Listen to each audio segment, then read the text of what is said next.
Does your style look like you're trying too hard? Does it look too try hard, like you're too pick me, as the kids would say? I want to break this down because so many of us are worried about the look, the perception that we're trying too hard. Now, there are two ways of looking at this concept of trying too hard. The first is when you're looking at your personal style. If your personal style and you want your personal style to be effortless, and that's one of your personal style words, then trying too hard is going to go against the effortless vibe. It's not going to come across as effortless because it's going to look intentional. And so trying too hard really equals intentionality. And we can look effortless or we can look intentional. But the idea of trying too hard is a flip side of intentional, and intentional is something that many of us choose in our style and many of us embrace in our style. So in the same way that positives and negatives can have a flip side, it's really the way that you word it to yourself. Are you trying too hard or are you really intentional?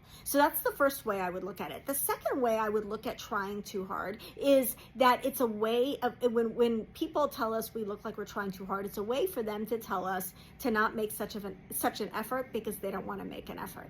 They don't want to make an effort, so they want us to tone the way that we're dressing down so that they don't feel like they have to try harder. And the people who really love you and who really value you in their lives are going to be the people who are going to not care whether you're a little overdressed in any given situation. They're not going to feel threatened by that. They're going to let you do you and they're going to do them, right? So if you feel like your idea and your resistance to trying too hard comes from wanting to play down your style and maybe not look better or dressier than the people around you, I feel like that's the wrong place to come from. Trying too hard really equals intentionality in our style, and the right people are going to be drawn to that, whether they want to try harder or whether they want to be effortless and just come as they are. So I hope that helps. Love you guys, and I will see you in the next one.